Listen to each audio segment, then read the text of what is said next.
Saya yakin kamu sudah mendengar tentang insiden di Glasgow beberapa hari yang lalu. Karena para aktivis kiri, propagandis, aktivis muslim, propagandis, dan media, mereka membicarakan ini tanpa henti.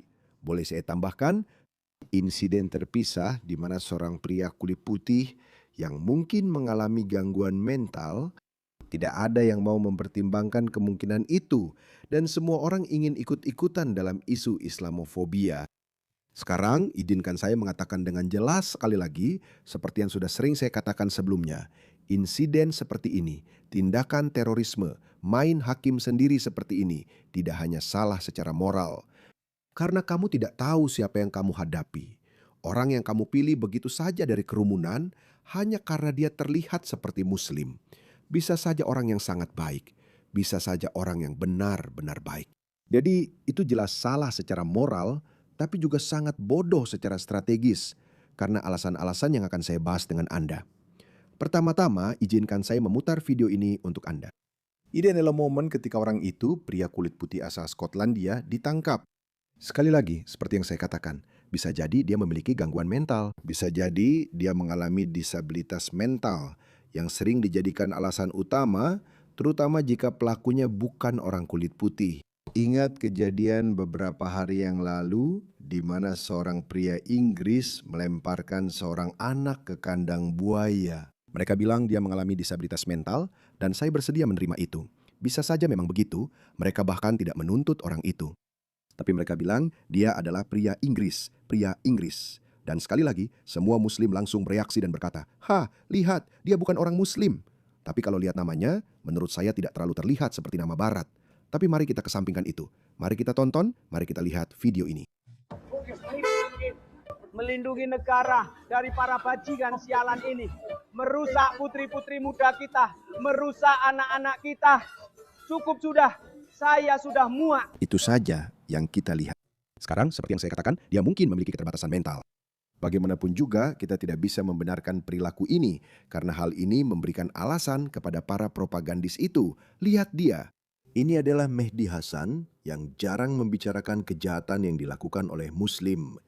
Dia masih belum mau mengakui keberadaan geng pemerkosa. Pada minggu yang sama ketika Rupert Lowe mengeluarkan laporan geng pemerkosa yang penuh omong kosong dengan salah mengklaim bahwa Muslim memperkosa 250,000 gadis kulit putih, dan pada minggu yang sama Elon Musk ikut menyebarkannya di sini. Ini terjadi. Apakah ada yang terkejut? Mereka sedang menghasut kekerasan terhadap Muslim dan semakin memberanikan para ekstremis. Lihat yang satu ini, si pria kulit putih yang terkenal buruk itu. Dia mungkin tanpa diragukan lagi adalah politisi Muslim paling rasis. Sebenarnya tidak, masih ada lagi. Sebenarnya aku jadi teringat pada anggota parlemen Muslim lain yang sama rasisnya. Lihat dia. Hey Rupert Lowe, kamu meniup peluit anjing minggu ini dan orang-orang bereaksi persis seperti yang kamu inginkan. Lebih dari 4 juta Muslim tinggal di Inggris dan kamu telah membuat setiap dari kami menjadi target. Kamu seharusnya sangat malu pada dirimu sendiri. Jadi orang-orang ini pada dasarnya mengatakan jangan menyoroti kejahatan yang dilakukan oleh Muslim. Jika Muslim melakukan sesuatu, jangan bicarakan karena itu akan membuat kami jadi sasaran. Lihat yang satu ini. Busra Sheikh Rupert Lowe secara terbuka mengatakan Islam adalah masalahnya. Kami tetap pada pendirian itu. Serangan teroris di Edinburgh adalah karena orang-orang seperti dia. Dia terus-menerus membuat Muslim jadi sasaran. Kata-kata itu penting. Berhentilah berpura-pura seolah tidak penting. Sekarang pertama-tama saya membalas itu. Saya bilang, jika mengatakan kebenaran membuatmu jadi sasaran, maka maaf, itu masalahmu sendiri. Saya bilang ini ke Mehdi Hasan. Berhentilah memperkosa gadis non-Muslim. Jadi tidak ada laporan pemerkosaan massal. Tidak ada laporan pemerkosaan massal terhadap Hindu, Sikh, Buddha, atau Tionghoa. Tidak ada. Kamu tahu kenapa? Karena mereka tidak memperkosa orang kulit putih, gadis kulit putih. Tapi seburuk apa itu? Mereka tidak akan berhenti. Lihat wanita ini. Ingat wanita ini?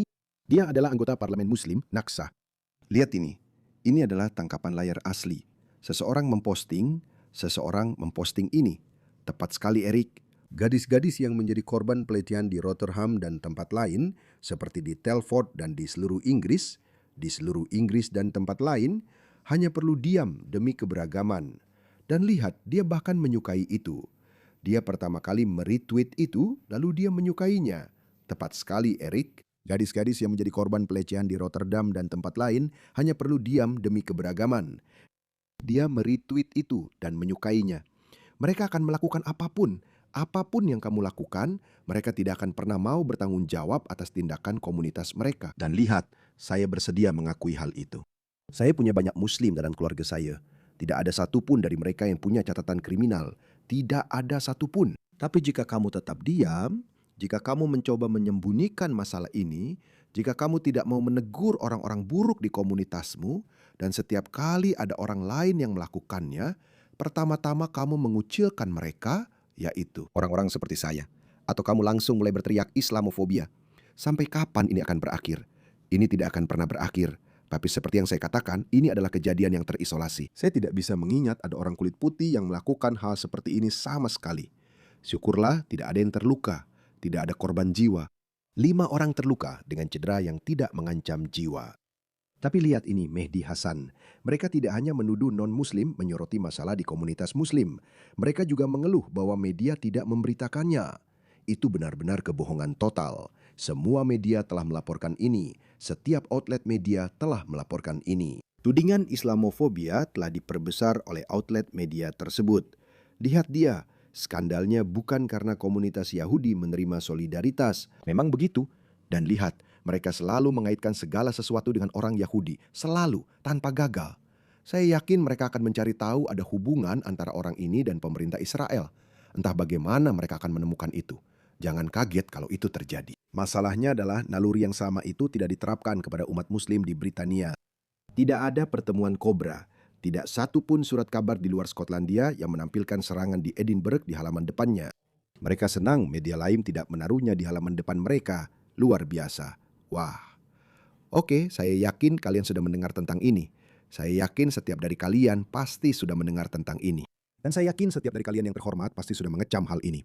Karena, seperti yang saya katakan, ini bukan hanya salah secara moral, tapi juga benar-benar bodoh secara strategi. Karena itu, memperbesar teriakan dan jeritan Islamofobia dari orang-orang ini, memberi mereka alasan, memberi mereka perlindungan sempurna untuk menyembunyikan oknum-oknum buruk di komunitas mereka atau masalah-masalah di komunitas mereka.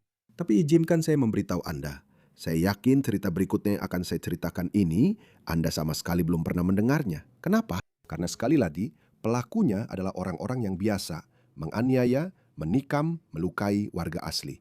Lihat ini. Ini terjadi di Speaker's Corner, seorang pendeta Kristen. Kamu yang menulis artikel itu. Saya harus menjadi Islam. Mereka sedang mengeluarkan rekaman, Ji. Rekaman. Steve, aku bahkan belum pernah melihat setengahnya. Ini terjadi di Speaker's Corner, tempat yang belum pernah aku berani datangi karena aku tahu di sana dipenuhi oleh Islamis. Ingat Hatun Tas? Jadi tusuk 2 kali, sekali di wajah, sekali di perut. Beberapa orang telah ditusuk oleh para pelaku yang itu lagi. Tapi Mehdi Hasan, Hamzah Yusuf, Bushra Sheikh, tidak satupun dari para propagandis Islamis ini pernah membicarakannya. Mereka bahkan tidak menyebutkannya. Seorang pendeta Kristen dan kameramennya, keduanya berdarah, keduanya ditusuk di Speaker's Corner. Kamu tidak pernah mendengar tentang ini. Tapi pada saat yang sama, ketika itu terjadi di Edinburgh, maaf tadi saya bilang Glasgow, saya rasa itu terjadi di Edinburgh. Bukan, saya cukup yakin itu memang terjadi di Edinburgh. Sementara insiden itu terjadi di Edinburgh, ini terjadi di Birmingham. Lihat ini. Sekelompok, bukan satu kelompok, tapi beberapa kelompok pria muslim bertopeng meneriakan Allahu Akbar, memburu para patriot Inggris karena kemarin beberapa patriot Inggris keluar dan mereka hanya melakukan protes, mengibarkan bendera Union Jack. Itu saja. Mereka hanya menjalankan hak mereka yang diberikan Tuhan. Sah, konstitusional, dan historis. Hak untuk melakukan protes adalah sesuatu yang sakral di dunia barat, tapi orang-orang ini tidak mengerti itu. Lihat ini. Mereka meneriakkan Allahu Akbar dan di luar sana memburu para patriot itu. Tapi tidak ada yang akan membicarakan hal ini. Hamzah Yusuf, Mehdi Hasan, mereka tidak akan pernah membicarakan hal ini.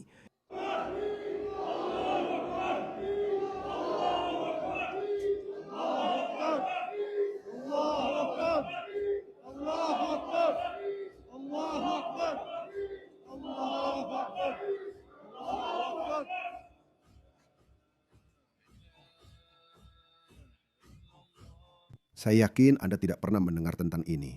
Salah satu dari mereka sebenarnya cukup berani. Saya tidak akan bilang cukup bodoh karena Anda tahu, orang-orang ini tahu apa yang mereka lakukan. Dan mereka tahu mereka adalah golongan yang dilindungi. Tidak akan terjadi apa-apa pada mereka. Dia mengunggah ini di Birmingham. Mencari patriot Inggris di Birmingham. Dengarkan dia. Ya, sebentar saja. Ya, kita aktif. Apakah itu pisau? Saya rasa itu pisau. Bukan, itu cuma jarinya. Jadi ya, protesnya berlangsung hari ini. Dan saya akan bicara terus terang. Kalian semua harus keluar. Kamu bilang, hey bro, kamu seharusnya datang untuk melindungi komunitasmu, melindungi masjid-masjidmu. Ya, lindungi keluargamu, lindungi umat muslim. Umat Muslim? Kenapa ada umat Muslim di Britania Raya sih? Kenapa ada di sana? Itu bukan negaramu kan? Pulang saja. Lindungi komunitas. Dan kalau kalian gak di rumah, cuma malas-malasan, kalian semua harus berubah dan jadi laki-laki sejati. Karena gue ngomong apa adanya. Gue mau lihat banyak orang datang ke sini. Kita nggak akan terima omong kosong dari para bajingan ini. Gue ngomong apa adanya. Para brengsek rasis ini, lu ngerti maksud gue? Orang-orang ini masih berpikir kalau tuduhan rasisme itu lebih parah daripada mereka memburu penduduk asli di negara mereka sendiri. Ya, waktu mereka sudah hampir habis. Maaf saja, mereka bisa bersikap agresif, bermusuhan, mereka bisa mengintimidasi atau memprovokasi. Mereka bisa bersikap keras, tapi menurut saya itu tidak akan berakhir baik untuk mereka. Hadapilah, jadilah pria sejati. Beberapa orang hanya berjalan saja. Jangan jadi pengecut. Kami sudah siap dan insya Allah. Dia sebenarnya mempermalukan komunitasnya sendiri karena ada banyak pria muslim yang mungkin belum berani terbuka. Pria-pria muslim yang kita bilang ada juga orang baik di antara mereka. Jadi mereka juga tahu itu. Mereka sedang merangkul para muslim yang baik itu.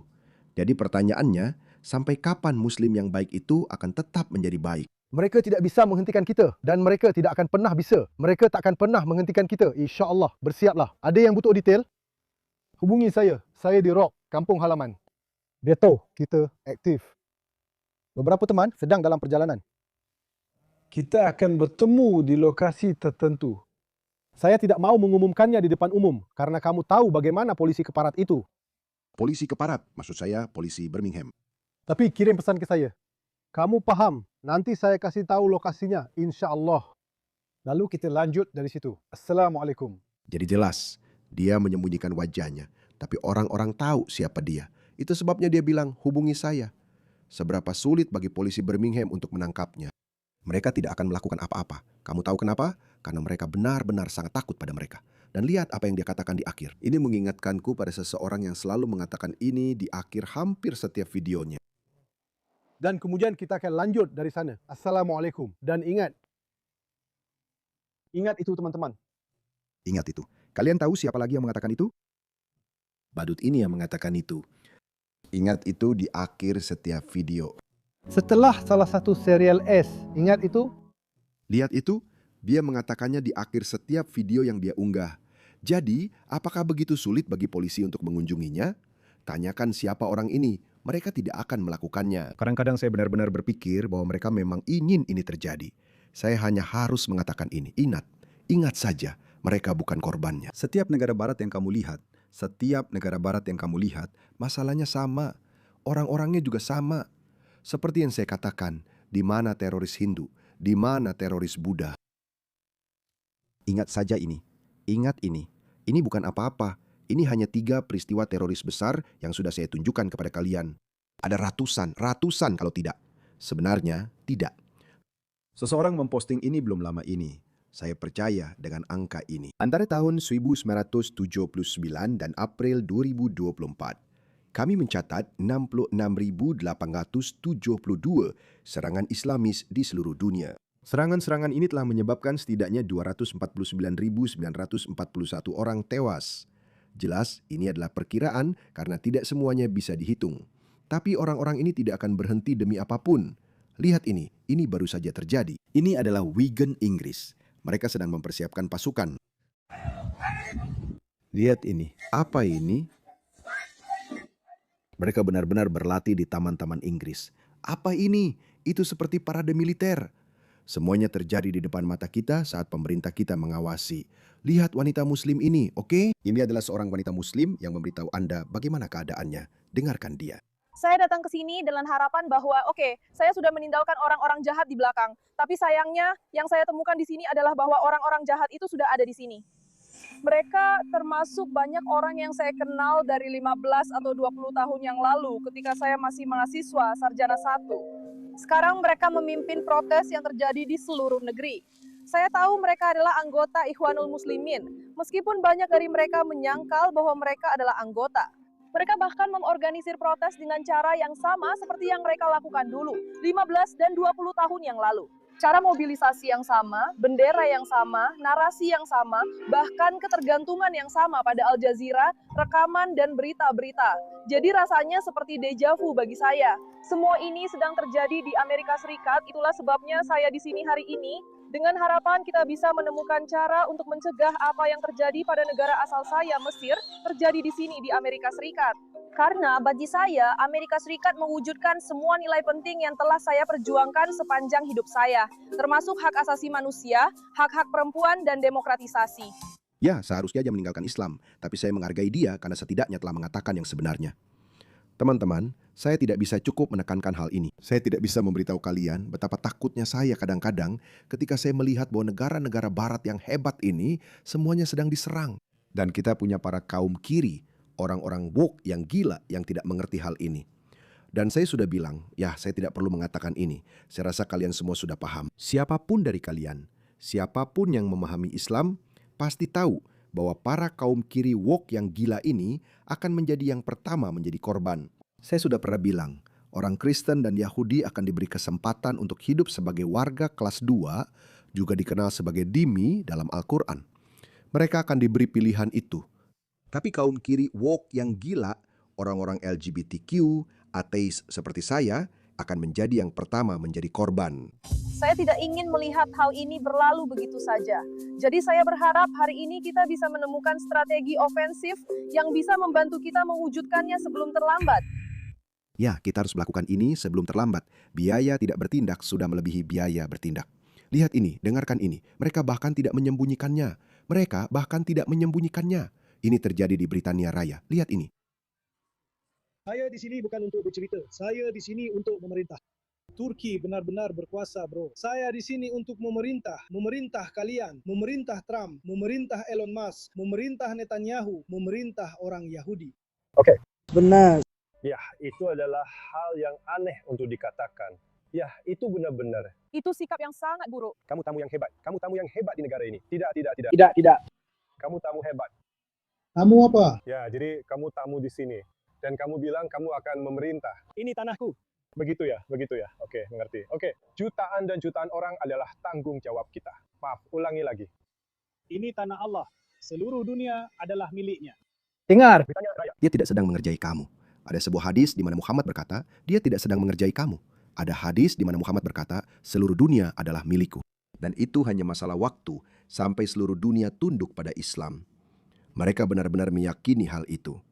Bagaimana mungkin pemerintah kita membiarkan ini? Orang ini seharusnya langsung dideportasi, karena kamu bisa mendeportasinya dengan alasan tidak kondusif untuk kebaikan umum. Kamu bisa mendeportasinya hanya karena itu. Bagaimana itu tidak dianggap melanggar ketertiban umum? Tapi apa yang terjadi ketika Lauren Southern pergi ke daerah Muslim di Sydney? Atau jika seorang aktivis konservatif pergi ke Inggris, mereka diberitahu bahwa kamu tidak diterima di sini. Kamu harus pergi karena kamu dianggap melanggar ketertiban umum. Apa maksudnya ini? Kenapa kamu begitu sombong? Kamu bisa. Dengar. Aku tahu kamu bisa melakukan ini. Seluruh dunia. Segala sesuatu yang ada dalam kesadaranmu itu terbatas. Dan inilah sebabnya kamu berbicara secara eksternal. Jadi seluruh dunia adalah Allah. Segala sesuatu adalah Allah. Apa itu apa? Jadi apa itu rencana? Istisna. Itu cukup umum. Di seluruh Britania Raya, jumlahnya cukup banyak. Ya, benar. Itu sudah diberitakan. Arogansi ini pasti ada asalnya. Lihat, dia orang Afghanistan. Dia percaya diri. Dia punya keyakinan teologis. Dia terlatih dengan baik. Dia tahu apa yang dia lakukan. Dia tahu dari maks asalnya. Dia tahu seperti apa pola pikir mereka di sana. Dan dia memproyeksikannya di sini karena dia terlatih dengan baik. Saya tidak tahu. Saya tidak akan terkejut, saya sebenarnya tidak akan terkejut jika orang-orang ini adalah milisi. Dan tiba-tiba suatu hari kita akan terbangun dan kita akan melihat orang-orang ini tiba-tiba menusuk orang secara acak. Mereka mungkin juga punya senjata. Kita tahu mereka punya senjata di masjid. Statistik kejahatan polisi itu cukup banyak. Itu cukup banyak. Polisi tidak. Aha. Bukan menyangkal polisi. Baiklah, bagus. Baiklah, itu bagus, bro. Ya. Pemandangannya bagus. Mari kita lihat, kita akan melihatnya. Kamu yang membahasnya dalam percakapan. Saya tidak yakin, saya hanya memeriksa saja. Jangan tunjukkan itu padaku. Jangan menghalangiku. Tentu saja. Nah, itu dia. Bagus untukmu, bro. Apakah itu sebabnya dia berkata jujur? Karena dia sedang mabuk ganja. Itu bukan ganja. Lalu apa? Itu bukan ganja. Itu campuran dengan tembakau. Dia ada di sini sekarang. Tidak terlalu baik. Kaos yang kamu pakai itu kelihatannya masih baru sekali. Ya, siapa yang memberikannya padamu, bro? Aku. Baiklah teman-teman, oke. Bagaimana? Keadaannya. Kabarnya ini tanpa henti. Provokasi tanpa henti terus-menerus. Tapi tenang saja, seperti yang saya katakan, para propagandis Islamis dan orang-orang woke yang bodoh seperti Zach Polanski. Zach Polanski juga ikut-ikutan. Saya tidak sempat menunjukkan tweetnya kepada kalian. Teman-teman, semuanya mulai berantakan. Sebenarnya saya heran kejadian seperti di Edinburgh itu tidak terjadi lebih sering. Bukan berarti saya bilang itu seharusnya terjadi. Saya sama sekali tidak membenarkannya menurut pendapat saya. Itu bodoh. Itu langkah strategis yang bodoh. Kita unggul dalam jumlah. Secara moral, secara objektif, kita benar. Kita berada di pihak yang benar. Dan itu adalah senjata terbesar kita. Dan itulah sebabnya semoga Keir Starmer akan disingkirkan. Dan Andy Burnham yang akan menggantikannya sebagai Perdana Menteri terburuk dalam sejarah Inggris, dia akan melampaui pencapaian Keir Starmer. Beberapa orang bilang dia mungkin akan mengadakan pemilu lebih awal. Dan jika itu terjadi, kotak suara adalah harapan terakhir kita. Itu saja. Kita perlu menggerakkan orang-orang, bukan hanya para patriot. Kita perlu menggerakkan semua orang.